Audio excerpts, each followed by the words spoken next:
چیز میں الحمدللہ 26 سپارے مکمل ہو گئے۔ سورہ احقاف کی آیت نمبر 9،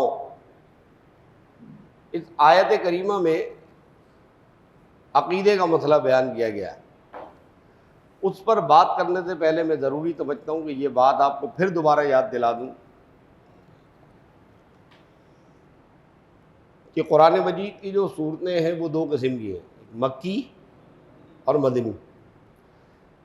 تو مکی صورتوں میں جو مخاطب ہے، ہمارا مخاطب آڈینس، وہ کون ہے؟ کفار مکہ۔ اور مدنی صورتوں میں ہمارا آڈینس مسلمان ہے اور منافق ہے۔ یہ بات یاد ہے؟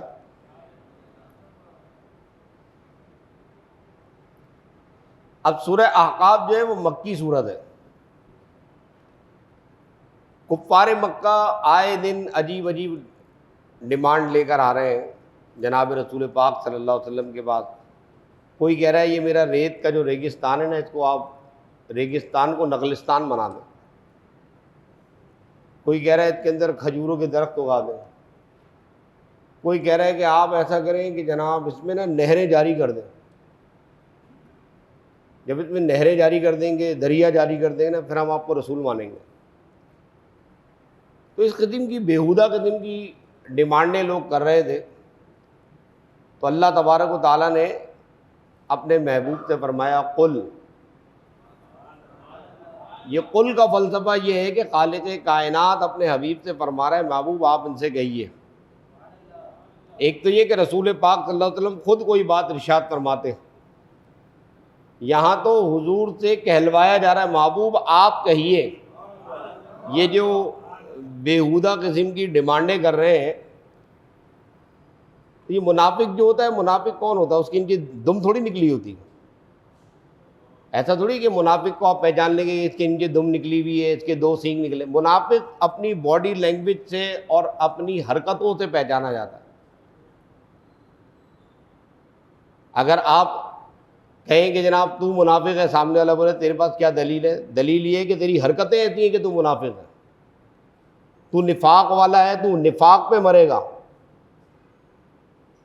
دلیل کیا؟ جیسے ایمان والے کی دلیل ہوتی ہے کہ ہمیں پتہ ہے کہ یہ صاحب ایمان ہے، مخلص ہے، ایسے ہی ہمیں یہ بھی پتہ ہے کہ تو منافق ہے، تیرے اندر نفاق بھرا ہوا ہے۔ اور تمہارا کیا؟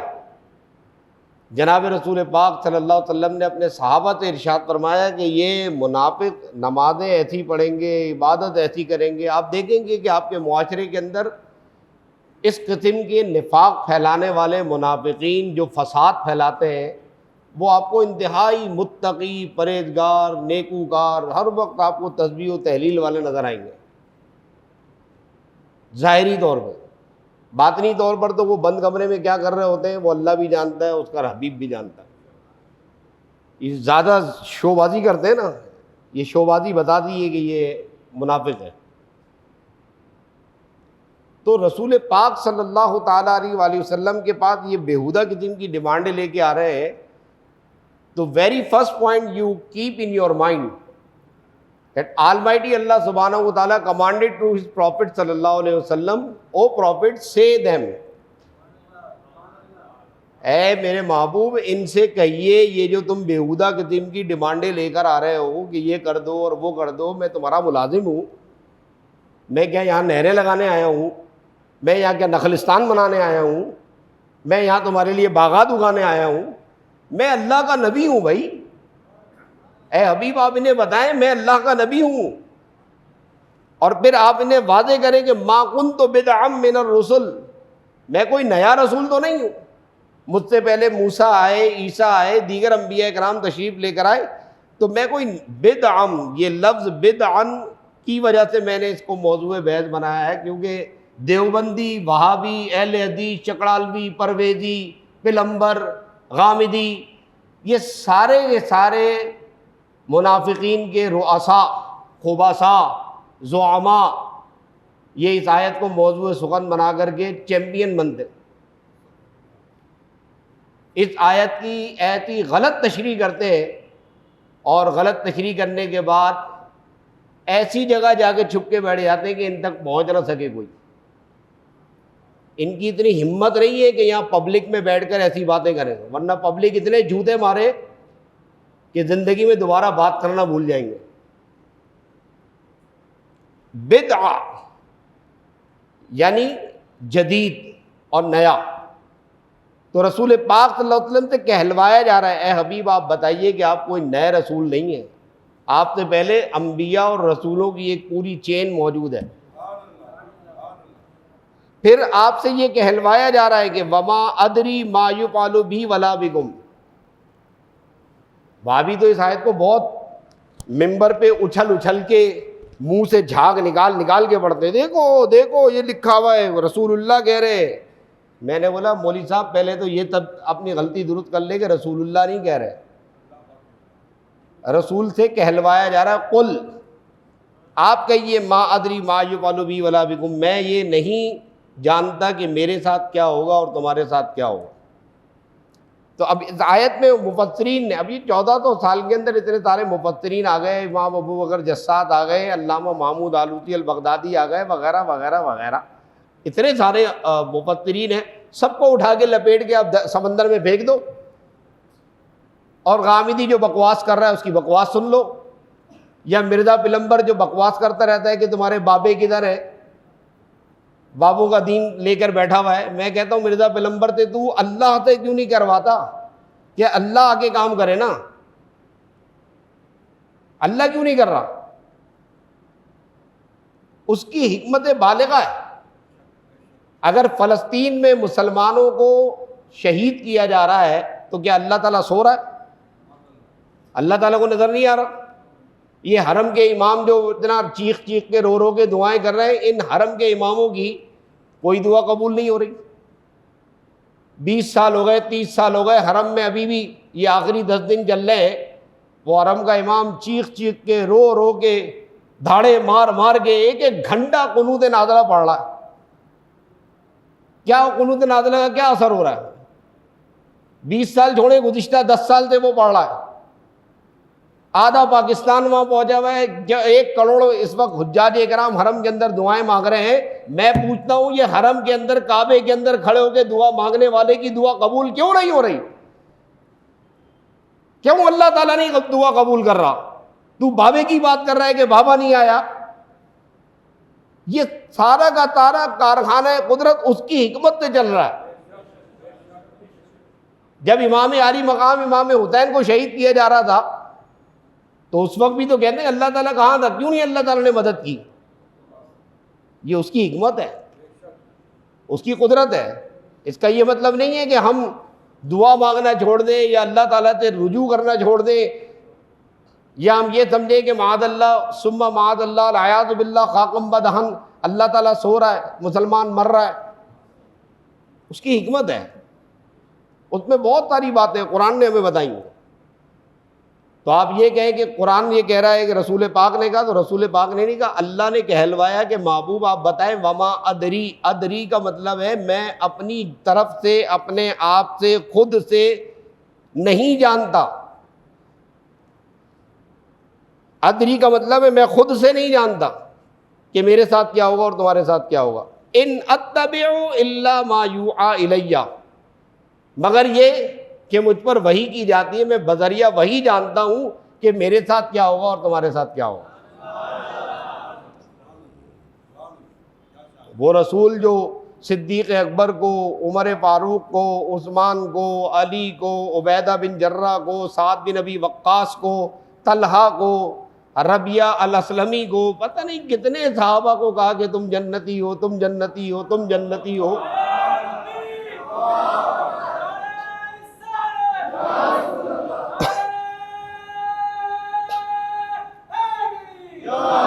آپ کہتے ہیں وما ادری ما یفعل، رسول اللہ نہیں جانتے؟ میں نے کہا رسول پاک صلی اللہ علیہ وسلم کیا سورہ کوثر نہیں پڑھی آپ نے؟ انا اعطیناک الکوثر، محبوب ہم نے آپ کو خیر کثیر کی ساری کثرت عطا کر دی، ساری کثرت عطا کر دی۔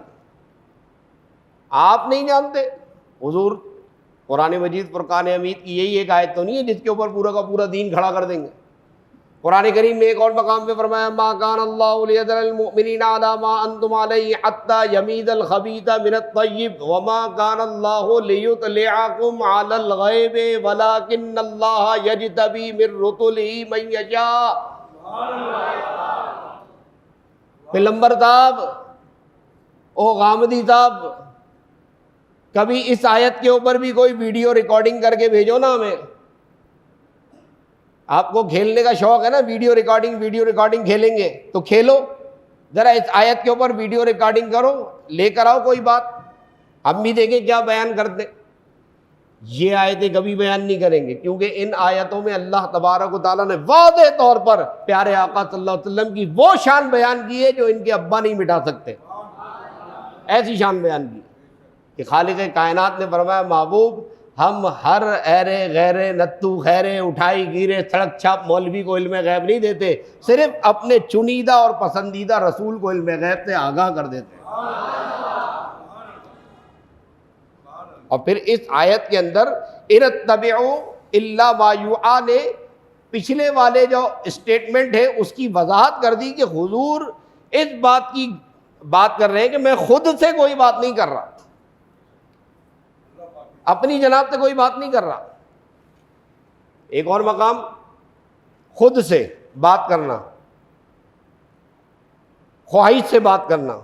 قرآن نے ایک اور جگہ پہ بڑی خوبصورت بات کہی کہ وما ينطق عن الہویٰ، ہمارا حبیب تو اپنی مرضی سے کوئی بات بھی نہیں کرتا۔ وہ تو جب اسٹیٹمنٹ دیتا ہے تو پہلے ہماری وحی کا انتظار کرتا ہے، پھر اسٹیٹمنٹ دیتا ہے۔ تو ہم اہل سنت کا عقیدہ اور نظریہ یہی ہے ہمارا کہ رسول پاک صلی اللہ تعالیٰ علیہ وسلم اگر علم غیب جانتے ہیں تو اللہ کے بتانے سے جانتے ہیں، اللہ کی عطا سے جانتے ہیں۔ خود سے علم غیب کے ہم قائل نہ تھے نہ ہیں۔ سورہ احقاف کی یہ آیت کے بعد ہم آگے چلتے ہیں کہ اللہ تبارک و تعالیٰ نے اپنے محبوب صلی اللہ تعالیٰ علیہ وسلم سے فرمایا فاصبر کما صبر اولو العزم من الرسل۔ یہ کفار جتنی بھی ہردہ سرائیاں کر رہے ہیں، ان کفار کی ہردہ سرائیوں سے آپ کو گھبرانے کی ضرورت، پریشان ہونے کی ضرورت نہیں ہے، آپ بھی صبر کریں۔ کما صبر اولو العزم من الرسل، جیسے اولو العزم رسولوں نے صبر کیا۔ اب یہ اولو العزم رسول علماء مفسرین فرماتے ہیں 5 وہ ہیں جو اولو العزم رسول ہیں۔ اگر اب کیونکہ وقت کی قلت ہے میں ان 5 کا تذکرہ کروں گا تو بات اور لمبی ہو جائے گی، پھر کسی دن انشاءاللہ تعالیٰ تفصیل سے بتائیں گے۔ 5 رسول ہیں جنہیں اولو العزم قرآن نے کہا ہے، اور ان کی مثال پیارے مصطفیٰ صلی اللہ علیہ وسلم کی پیش کی کہ محبوب جیسے ان اولو العزم رسولوں نے، عظمت والے ہمت والے رسولوں نے ہمت کا مظاہرہ کیا، آپ بھی کفار کی ان ہرزہ سرائیوں پر صبر کیجئے اور ولا تستعجل لہم، جلد بازی نہ کیجیے۔ آج 2024 میں کفار مکہ کے جو بڑے بڑے سورما تھے، ابو جہل، ابو لہب، عاص بن وائل، ولید بن مغیرہ وغیرہ وغیرہ، عتبہ، شیبہ، کہاں ہیں یہ؟ کہاں گیا ان کا کروبر، کہاں گیا ان کا روب دبدبا، کہاں گئی ان کی دولت؟ اگر آج بھی نام زندہ ہے تو پیارے مصطفیٰ صلی اللہ تعالیٰ علیہ وسلم۔ اور اگر آج دنیا میں 1/3 سے زیادہ محمد عربی صلی اللہ علیہ وسلم کا نام لینے والے لوگ موجود ہیں۔ اکثریت کو پتہ ہے، اکثریت کو فتح حاصل ہوتی ہے۔ باقی فرقہ واریت یا فرقہ بندی یہ بھی ایک ہمارا المیہ ہے کہ حضرت عثمان غنی رضی اللہ تعالیٰ عنہ کی شہادت سے جو امت میں فرقہ بندی شروع ہوئی تو جب سے لے کے آج تک یہ فرقے چلے آ رہے ہیں۔ بلکہ اگر آپ حضرت عثمان غنی سے بھی پہلے چلے جائیں تو میں اکثر و بیشتر اپنے تقاریر میں یہ بات سمجھاتا ہوں کہ فرقہ واریت جو ہے نا غزوہ احد سے شروع ہوئی۔ غزوہ احد جب رسول پاک صلی اللہ علیہ وسلم 1000 مسلمانوں کے ساتھ احد کے میدان میں پہنچے تو ان 1000 میں سے 300 افراد آپ سے الگ ہو گئے، ان 300 کی ٹولی الگ ہوئی اور اللہ تعالیٰ نے ایک لائن کھینچ دی، اور لائن کے اس جانب 700 ہے، اس جانب 300 ہے، اور وہی 300 پھر بعد میں بٹتے چلے گئے، وہی 300 کبھی نصیری بنے، وہی 300 کبھی خوارج بنے، وہی 300 کبھی جہمیہ بنے، وہی 300 کبھی ارجائیہ بنے، وہی 300 کبھی معتزلہ بنے، وہی 300 کبھی خوارج بنے، وہی 300 کبھی روافض بنے۔ اتنے فرقے ہیں، میں اگر تسبیح لے کے بیٹھ جاؤں تو تسبیح ختم ہو جائے گی، اسلام میں فرقے ختم نہیں ہوں گے۔ آپ اگر یہ سمجھتے ہیں کہ فرقہ واریت ختم ہو جائے گی، کوئی شخص فرقہ واریت ختم کر دے گا، تو یہ اس کی بہت بڑی زندگی کی بہت بڑی بھول ہے۔ یہ فرقہ واریت کبھی بھی ختم نہیں ہوگی۔ عقل مندی صرف اس بات کی ہے کہ آدمی اپنے عقیدے کے ساتھ جڑا رہے، اپنے عقیدے کے ساتھ جڑا رہے، اور یہ فرقہ واریت بڑھتی چلی جائے گی، اس کی نئی نئی شکلیں آئیں گی۔ جو صاحبان علم ہیں انہیں پتہ ہے، یہ جو ہم صاحبان علم ہمیں بار بار آگاہ کرتے ہیں نا کہ یہ فرقہ ہے، یہ فتنہ ہے، اس سے بچو، تو عام عوام الناس کہتے ہیں یار مولانا صاحب یہ کر رہے ہیں، مولانا صاحب وہ کر رہے ہیں۔ میں تو حیران یہ ہوں کہ ایک 2 کوڑی کا آدمی جو ہے وہ روڈ پر آپ کو روٹی سالن کھلا رہا ہے، سمجھ گئے، آپ کو روٹی سالن کھلا رہا ہے، پورا کا پورا کراچی ماں سوائے چند ایک کے جس میں میں بھی شامل ہوں، یعنی بڑے بڑے مفتی اس کے دسترخوان پہ پہنچے ہوئے کھانے کے لیے، جو اپنے آپ کو دین کا داعی کہتے ہیں اور ہادی کہتے ہیں۔ یہ 2 کوڑی کے مفتی ہادی کہتے ہیں اپنے آپ کو، لعنت ہے تمہاری ہادیت کے اوپر اور تمہاری مہدیت کے اوپر کہ تم ایسے دسترخوان پہ پہنچ گئے، تم دھوکہ کھا گئے۔ ارے دجال تو پھر پتہ نہیں کب آئے گا، یہ تو دجال سے بہت چھوٹے لیول کے دجال ہیں کہ ایک روٹی سالن پر تم اپنا عقیدہ اور نظریہ بیچ کر آ گئے۔ ہمارے دین نے تو ہمیں کہا کہ بھوکے مر جاؤ لیکن کسی بد عقیدہ کے دسترخوان پر جا کر نہ بیٹھو۔ تم ایک روٹی سالن کے چکر میں وہاں چلے گئے، تو سوچو جب دجال آئے گا، ایک ہاتھ میں جنت ہوگی، ایک ہاتھ میں دوزخ ہوگی، اور پتہ نہیں کیا کیا تماشے وہ لے کر آئے گا۔ پیارے مصطفیٰ صلی اللہ تعالیٰ علیہ وسلم نے فرمایا کہ دجال جب آئے گا وہ ایسے ایسے تماشے دکھائے گا کہ اچھا کھاتا صاحب ایمان جو ہے نا ہل جائے گا۔ ہم تو اپنی زندگی میں اپنی آنکھوں سے دیکھ رہے ہیں کہ لوگ ابھی سے ہلے چلے جا رہے ہیں۔ صبر کی وہ دولت جو مسلمانوں کا ترہ امتیاز اور تمغہ امتیاز تھی، وہ صبر جس کے لیے رسول پاک صلی اللہ علیہ وسلم کو آسمانوں کا پروردگار حکم دے رہا ہے، محبوب آپ صبر کیجئے۔ کیا رسول پاک صلی اللہ علیہ وسلم کی سیرت ہمارے لیے نمونہ نہیں ہے؟ کیا آقا کریم صلی اللہ علیہ وسلم نے شعب ابی طالب کے 3 سال درختوں کے پتے کھا کے ہمیں سبق نہیں دیا کہ اگر تمہیں یہ دن دیکھنا پڑے کہ درختوں کے پتے کھانا پڑے، درختوں کے پتے ابال کر پینا پڑے، تو اے میرے پیارے امتیوں تم اپنے محبوب کی سنت پر بھی عمل کرنا۔ بتاؤ کہاں کھڑے ہو تم؟ کیا ابھی ہم پر ایسا وقت آن پڑا ہے کہ ہم درختوں کے پتے ابال کے کھائیں؟ یہ سارے کی ساری یہود و نصارہ کی بساط بچھائی ہوئی ہے، یہ ڈیموگرافی چینج کی جا رہی ہے، شہر کراچی کی ڈیموگرافی چینج کی جا رہی ہے، اور کراچی والا اس ڈیموگرافی، جو کراچی والا ہے، جو پڑھا لکھا ہے، جس کا آئی کیو ابھی زندہ ہے، وہ بہت گہرائی تک سمجھ رہا ہے کہ اس ڈیموگرافی کے پیچھے کیا کانسپیرسی ہے۔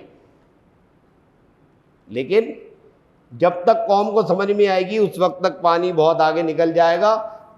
اللہ تبارک و تعالیٰ نے اپنے پاک کلام میں تعلیم یہ دی ہے کہ اگر مشکل حالات آ جائیں تو ان مشکل حالات کے اندر سنت مصطفیٰ بھی یہ نہیں ہے کہ تم گھر چھوڑ کے دسترخوانوں روڈ پہ لگے دسترخوانوں کا رخ کرو، بلکہ سنت مصطفیٰ بھی یہ ہے کہ اپنے عقیدے کو مضبوطی سے تھام کے رکھو اور گھر میں ابلا ہوا پانی پیو، گھر میں درخت پر کے پتے ابال کے پیو، کسی کے دسترخوان پہ جا کے اپنا عقیدہ بیچ کے مت آؤ۔ یہ عقیدہ بڑا قیمتی ہوتا ہے۔ نجات یاد رکھنا عقیدے پر ہوگی، عمل پہ نہیں ہوگی۔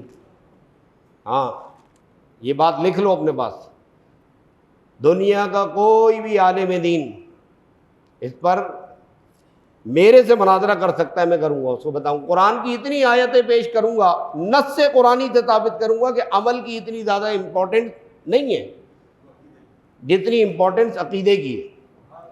اگر عقیدہ سلامت ہے، جڑ سلامت ہے، تو قرآن مجید کی سینکڑوں آیتیں جس میں اللہ تعالیٰ نے فرمایا، صرف آمنو کے لیے فرمایا، آمنو، صرف وعد اللہ المومنین والمومنات فرمایا کہ تم صرف ایمان اور عقیدہ مضبوط رکھو، جنت تمہارا انتظار کر رہی ہے۔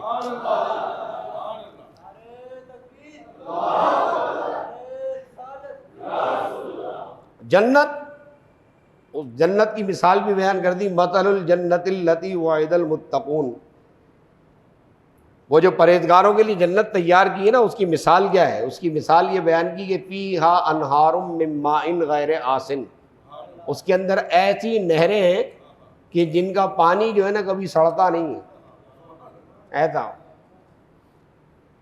اب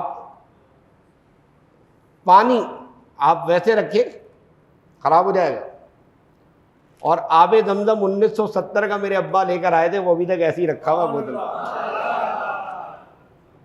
1970 کا آب زمزم ابھی تک بوتل میں رکھا ہوا ہے، وہ نہ سڑا ہے نہ ہم نے اس کو فریج میں رکھا ہے، سمپل ایسے ہی رکھا ہوا ہے، جو ہمارے ابا نے اپنے ہاتھ سے کنویں میں ڈول ڈال کے پانی نکالا تھا، وہ پانی ہے ہمارے پاس، جنتی پانی۔ پھر فرمایا اس میں ایسی نہریں ہیں، دودھ کی نہریں، کہ جن کا دودھ کبھی بد ذائقہ نہیں ہوگا، خراب نہیں ہوگا۔ اس میں ایسی شراب کی نہریں جو پینے والے کو خوش کر دیں گی، کہ وہ شراب پینے سے نہ ذہن بھٹکے گا نہ ذہن بہکے گا، اور وہ ہمیشہ اس میں رہیں گے۔ اور بھلا کیا یہ جو جنت میں نعمتیں مل رہی ہیں، کیا یہ بھلا کافروں کو بھی ملیں گی؟ کبھی نہیں ملیں گی، بلکہ کافروں کو کیا ملے گا؟ وَسُقُوا مَاءً حَمِيمًا، کھولتا ہوا پانی ملے گا، کہ جب وہ کھولتا ہوا پانی پئیں گے فَقُطِعَ أَمْعَاءَهُمْ، تو وہ ان کی کھولتا ہوا پانی جیسے ہی اندر جائے گا نا، تو وہ ان کی انتڑیاں لے کر پیچھے والے مقام سے باہر نکل جائیں گی۔ یہ ہوگا جہنمیوں کے لیے۔ تو اللہ تبارک و تعالیٰ نے اپنے پاک کلام میں ایک ایک بات واضح بیان فرمائی ہے۔ بیعت کے حوالے سے عام طور پر لوگ پریشان ہوتے ہیں کہ بیعت کیا چیز ہے، ہم نے کسی سے بھی پوچھیں آپ بیعت کی ہوئی ہے، کہے گا نہیں بیعت نہیں کی ہوئی، یا تو آدھی سے زیادہ قوم نے بیعت کی نہیں ہے، اور یا اگر کسی سے پوچھو کہ بھائی آپ نے بیعت کی ہے تو کہتا ہے ہاں جی بیعت کی، کس سے کی ہے؟ پیر چمی شاہ سے کی ہے، چمی شاہ، لوٹے شاہ، بنگل شاہ، منگل شاہ، ایک تو شاہ یہاں ہمارے یہاں کراچی میں اتنے پیدا ہو گئے ہیں، پتہ نہیں آدھے کراچی میں تو باپو نگر بنا ہوا ہے، جس کو پوچھو شاہ صاحب ہے، جس کو پوچھو سید صاحب ہے، دم اٹھا کے دیکھا تو اندر سے مادہ نکلتی۔ بہرحال ہمیں شریعت نے حکم دیا اگر کوئی اپنے آپ کو سید کہتا ہے تو بھائی ٹھیک ہے، سر جھکا لیتے، ہم کیوں تحقیق کریں بھائی۔ لیکن اب ایسی بھی اندھی نہیں لگ رہی کہ ہر آدمی سید بنا گھوم رہا، جو کل تک بٹ تھا، آج سے 20 سال پہلے ہم نے دیکھا تھا وہ بٹ تھا، ابھی سید ہو گیا، وہ کل تک قریشی تھا ابھی سید ہو گیا، کل تک صدیقی تھا ابھی سید ہو گیا۔ تو پیر یا بیعت، سب سے پہلے تو اس بیعت کے حوالے سے اپنا ذہن صاف کر لیں کہ بیعت کرنا نبی پاک صلی اللہ علیہ وسلم کی سنت ہے۔ 26واں پارہ سورہ فتح میں اللہ تبارک و تعالیٰ نے بیعت کا حکم دیا کہ بے شک جن لوگوں نے اے حبیب صلی اللہ علیہ وسلم آپ کے ہاتھ پر بیعت کی ہے، انہوں نے اللہ کے ہاتھ پہ بیعت کی، تو رسول پاک صلی اللہ علیہ وسلم کے ہاتھ پہ بیعت کرنے کا مطلب یہ کہ اللہ کے ہاتھ پر بیعت کی. اور پھر آگے اگلے رکوع میں اللہ تعالیٰ نے فرمایا کہ لقد رضی اللہ عن المؤمنین اذ یبایعونک تحت الشجرہ، درخت کے نیچے پیارے محبوب آپ کے ہاتھ پر جن لوگوں نے بیعت کی، اللہ تعالیٰ ان تمام بیعت کرنے والوں سے راضی ہو گیا. تو یہ بیعت جو ہے نا، یہ رسول پاک صلی اللہ علیہ وسلم کا سلسلہ چلا آ رہا ہے کہ آپ صلی اللہ علیہ وسلم بیعت کرتے تھے. بیعت کی 3 قسمیں ہیں: کافر سے مسلمان ہونے کی بیعت کرنا، مجاہد سے اس جہاد کی بیعت کرنا، اور گناہوں کی معافی کی بیعت کرنا. یہ 3 قسمیں ہوتی ہیں بیعت کی. اب ظاہر ہے کہ فی زمانہ جو بیعت ہے وہ بیعت ہوتی ہے گناہوں سے معافی کی، اس کو بیعت برکت بھی کہتے ہیں. اور یہ وہ بیعت ہے کہ جس کے ذریعے آج سے لے کر رسول پاک صلی اللہ علیہ وسلم تک پورا شجرہ آپ کا مل جاتا ہے. امام اہل سنت نے فرمایا کہ پیر میں 4 باتیں ہونی چاہیے، 4 شرائط ہونی چاہیے. یہ ہمارے یہاں جو پیر بنانے کا کرائیٹیریا ہے وہ الگ ہے، جس کے بعد بڑی والی ویگو گاڑی ہو، 6-7 گارڈ ہوں، اور ہٹو بچو چل رہا ہو، پیر صاحب سے آپ مل نہ سکیں. کیونکہ آج کے دور کا تو ناصر بھائی یہ مقولہ ہے کہ جو شخص آسانی سے میسر ہو اس کی عزت نہیں ہوتی. جو شخص، زور سے بولیں، آپ کی مسجد کا امام آسانی سے میسر ہے، 5 ٹائم نماز پڑھا رہا ہے، 5 ٹائم آپ کے ساتھ بیٹھا ہوا ہے، جب دل چاہے آپ امام صاحب کے ساتھ بیٹھ جاتے ہیں، امام صاحب کو پکڑ لیتے ہیں، ان سے سوال پوچھ لیتے ہیں وغیرہ وغیرہ. لیکن پیر صاحب سے آپ آسانی سے نہیں مل سکتے. یہاں جتنے لوگ بیٹھے ہیں ان کے کئیوں سے میں نے ملاقاتیں پوچھے تمہارا پیر کون ہے، کب ملاقات ہوئی تھی؟ وہ 4-5 سال پہلے ہوئی تھی. بس دور دور سے زیارت ہوتی ہے پیر صاحب کی. پیر صاحب بڑی والی ویگوں میں آتے ہیں، 6-7 گارڈ ہوتے ہیں ان کے. بہت مشکل ہوتا ہے پیر صاحب سے ملنا. امام صاحب سے ملنا آسان کام ہے، ہر نماز کے بعد موجود ہے، مل لیے آپ. اس لیے امام کی ہمارے یہاں کوئی قدر نہیں ہے، پیر صاحب کی قدر ہے. General over all general. میں یہاں میمن مسجد میں میں بالکل کھلا کہتا ہوں کہ میری وہ قدر نہیں ہے جیسے دوسرے اماموں کی قدر ہوتی ہے. آپ کو پتہ ہے دیگر مساجد کے اماموں کی کتنی عزت اور قدر ہے؟ ہمارے یہاں بس سلام کی حد تک ہے، بس السلام علیکم وعلیکم السلام. تو امام کی قدر ہونی چاہیے. جو آپ کی مسجد کا امام ہے وہ سب سے بڑا پیر ہے آپ کا.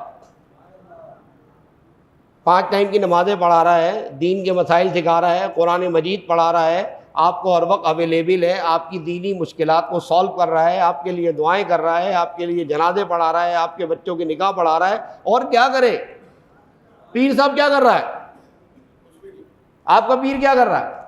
کچھ بھی نہیں کر رہا. امام اہل سنت فرماتے ہیں پیر میں 4 باتیں ہونی چاہیے. نمبر 1، صحیح العقیدہ ہونا چاہیے. آپ نے جس کو پیر بنایا، آپ سے مراد آپ نہیں ہے، مطلب اوور آل معاشرے کی بات کر رہا ہوں کہ ہمارے یہاں جس کو پیر بنایا جاتا ہے، بھائی گھٹنے میں درد تھا، تعویذ دے دیا، گھٹنے کا درد صحیح ہو گیا، یہ پیر ہے بھائی، اس کو پیر بنا لیا. ابھی دیکھیں وہ ایک خطیب کے نام سے مشہور ہے، ہاں، اس کے پاس کیا ہے؟ قرآن مجید اس کو پڑھنا نہیں آتا، عالم وہ نہیں ہے. لیکن جس سے بھی پوچھیں گے نا آپ تو وہ یہی کہے گا کہ میں اپنے چاچے کو لایا تھا، اس کے گردے خراب تھے، انہوں نے 2 دفعہ پھکارا مارا، گردے صحیح ہو گئے. اس کی آنکھیں نہیں تھیں، اس کی آنکھیں آ گئیں، اس کا ٹانگ ٹیڑھا تھا، ٹانگ سیدھی ہو گئی. ابے بھائی یہ ٹانگ ٹیڑھی کو سیدھا کر دیا، یا آنکھوں کو بینا کر دیا، یا گردے کو درست کر دیا تو وہ ایک اچھا طبیب تو ہو سکتا ہے، اچھا عطار تو ہو سکتا ہے، عطار بمانا طبیب، لیکن پیر نہیں ہو سکتا. پیر کے لیے میرے امام اہل سنت اعلی حضرت عظیم البرکت عظیم المرتبہ شمع پروان رسالت مجدد میت عادرہ مجدد میت مادرہ صاحب حجت القاہرہ امام احمد رضا علیہ رحمت الرحمن محدث بریلی، آپ فرماتے 4 شرائط ہیں. نمبر 1، عقیدہ ہونا چاہیے. عقیدہ، پیر صاحب کے ہاتھ میں ہاتھ دینے سے پہلے پوچھو تیرا عقیدہ کیا ہے منّے، عقیدہ بتا پہلے. اس کا عقیدہ چیک کرو، دم اٹھا کے چیک کرو مرد ہے کہ نہیں ہے. اس کے بعد علم، پیر صاحب کو یہ قرآن مجید ایسے پکڑاؤ، بولے پیر صاحب یہ قرآن شریف لیں اور یہاں سے ذرا پڑھ کے سنائیں. مرزا پلمبر بھی نہیں پڑھ سکتا. غامدی کو آپ نے غامدی کی تلاوت نہیں کر سکتا، جس کو آپ پورا پاکستان بمیں ہماری خلائی مخلوق نے سب سے زیادہ پروٹیکشن دی ہوئی ہے نا ان کو، سب سے زیادہ انہی کے پریمیسز میں رہتے ہیں یہ. ان کو بولو یہ قرآن مجید ہے پڑھ کے سناؤ ذرا. یہ ایک آیت تلاوت نہیں کر سکتے تجوید کے ساتھ، اور اگر تلاوت کر دی اس کے بعد بولو اس کا ترجمہ کرو، اس کی ترکیب کرو، صرفی نحوی ترکیب کر کے بتاؤ کہ صرفی نحوی ترکیب کیا ہے. عالم تو وہی ہوتا ہے نا بھائی. آپ کہتے ہیں نا بھائی فوجی ہے جی، فوجی ہے نا، اس کے ہاتھ میں آپ گن پکڑا دیتے، گن پکڑ، گن کھول اور کھول کے واپس بند کر، تب ہم جانے تو بہت بڑا فوجی. سرحدوں کے اوپر جا کے کھڑا ہو، ساری پورا دن پوری رات کھڑا رہے وہاں پہ. آپ کو پتہ ہے فوجی جو ہے سرحد کے اوپر کھڑا رہتا ہے، لیٹنے بیٹھنے کی کہانی نہیں ہے، بالکل تان کے کھڑے رہتے ہیں. کسی بھی وقت وہاں سے فائر ہوگا ہمیں فوراً جواب دینا ہے. تو آپ عالم دین ہیں تو آپ کریں نا. پیر صاحب کو بولو کہ پیر صاحب یہ قرآن مجید ہے پڑھ کے سنائیں. پاکستان کے 99 پیر قرآن مجید نہیں پڑھ سکتے، 99. ان سے بولو قرآن کا ترجمہ کر کے بتاؤ، نہیں کر سکتے. صرفی نحوی ترکیب کر کے بتاؤ، نہیں کر سکتے. اعلیٰ حضرت نے فرمایا صحیح العقیدہ ہونے کے بعد دوسری شرط کیا ہے؟ صاحب علم ہونا چاہیے، قرآن پڑھنا آنا چاہیے، حدیث پڑھنا آنی چاہیے، اور قرآن و حدیث سے مسائل کا استنباط کرنا جانے بغیر کسی کی مدد کے. اگر فقہ حنفی کے 2 مسائل میں تعارض پیدا ہو جائے تو اس میں تطبیق پیدا کرنے کی صلاحیت ہونی چاہیے پیر صاحب کے اندر، اسے پیر بنائیں گے. عقیدہ صاحب علم ہونا چاہیے. تیسری شرط یہ ہے کہ جو شجرہ شریف ہے نا، شجرہ، وہ یہاں سے لے کر رسول پاک صلی اللہ علیہ وسلم تک متصل ہونا چاہیے، متصل. بیچ میں ایک کڑی بھی نہیں ٹوٹی ہوئی ہونی چاہیے، شجرہ پورا ہونا چاہیے. اور چوتھی شرط حت المقدور، سنت مصطفیٰ پر پابند ہونا چاہیے. یہ بھی قرآن نے شرط لگائی ہے، وَاتَّقُوا مَسْتَطَعْتُمْ، 28واں پارہ. ایسا نہیں ہے کہ مطلب بالکل 100% پکا ہے، 100% کی شرط نہیں ہے، لیکن حت المقدور، سنت پر عمل کرنے والا ہونا چاہیے، تقوی پرہیزگاری والا ہونا چاہیے، مسجد میں آ کر باجماعت نماز پڑھنے والا ہونا چاہیے. آدھے یعنی 99 پیر جو ہیں وہ مسجد میں آ کے نماز نہیں پڑھتے، مدینے میں پڑھتے ہیں. پیر صاحب سے پوچھو نماز کہاں پڑھی؟ مدینے میں پڑھ رہے ہیں. نمازیں مدینے میں ہو رہی ہیں، اور کھانے جو ہیں وہ کراچی کے پولٹری فارم کی مرغیوں کے یہی کھائے جا رہے ہیں. وہ ایک نے بیان کیا نا کہ بھائی پیر صاحب کی گھر پہ دعوت کری، اور وہ 2 دن دعوت ہوتی تو گھر والی جو تھی وہ بڑی پریشان تھی. اس نے بولا یار ایک تو یہ میرا میاں پتہ نہیں کس کے چکر میں پڑ گیا ہے. وہ سمجھدار ہوشیار عورت تھی. ایک دفعہ اس نے کیا کیا کہ چکن بریانی بنائی، اور چکن جو ہے وہ چاولوں کے نیچے دبا دی، اوپر چاول ڈالے اور چاول کے اوپر دال ڈال دی، کھانا سامنے رکھ دیا. اب پیر صاحب سے بات ہو رہی ہے کہ بھئی یہ کیا، اور پیر صاحب بتا رہے ہیں نا، لمبی لمبی چھوڑ رہے ہیں، میں بغداد میں تھا اور میں مدینے میں تھا اور رات ایسا تھا اور فلانا تھا، میرے اس کی زیارت ہو گئی، اس کی زیارت ہو گئی، سب بڑے ہاتھ جوڑ کے بیٹھے ہوئے، جی جی جی، سب جی جی کر رہے ہیں. اس سے پوچھا بھائی فلاں چیز، تو اس نے بتایا بھائی یہ فلاں جگہ ہوگا، وہ ہوگا، پتہ نہیں کہاں کہاں کی باتیں بتا رہا ہے. اب جب ڈھکن اڑایا تو دیکھا چاول اور اس کے اوپر دال. اور پیر صاحب کا تو موڈ خراب ہو گیا، کہنے لگے یہ کیا ہے. تو پھر وہ خاتون نے، پھر یہ کیمرے کا لحاظ کرنا پڑ رہا ہے ورنہ میں آپ کو خاتون کے الفاظ بتاتا. خاتون نے پھر وہ صحیح والا جواب دیا نا اس کو کہ پیر صاحب یہ چاولوں کے نیچے ہے چکن، جو آپ یہاں سے بیٹھ کے مدینہ دیکھ رہے ہیں، چاول کے نیچے چکن نظر نہیں آ رہی ہے. تو ہمارے یہاں منگل شاہ، ببو شاہ، لڈو شاہ، چمی شاہ، پتہ نہیں کون کون سے پیر بنائے ہوئے ہیں. پیر میں یہ 4 شرائط ہونی چاہیے، بھلے وہ آپ کو ہوا میں اڑ کے نہ دکھائے، پانی میں چل کے نہ دکھائے، اس کا تعویذ کام کرے نہ کرے، سمجھے نا. لیکن ہمارے پاس ایک پیر ہے ہتھوڑی والی سرکار، اس کی ہتھوڑی کام کرتی ہے. ہاں کبھی آپ کو ضرورت ہو تو میرے پاس آئیے گا، میں ملواؤں گا آپ کو. ایک ہتھوڑی پڑے گی، ہتھوڑی پڑھنے سے پہلے یہ جہاں اور ہتھوڑی پڑھنے کے بعد وہ جہاں، اور ان دونوں جہانوں کے درمیان صرف ایک ضرب ہتھوڑی بس. اللہ تبارک و تعالی ہمیں قرآن و سنت کو سمجھنے کی توفیق عطا فرمائے.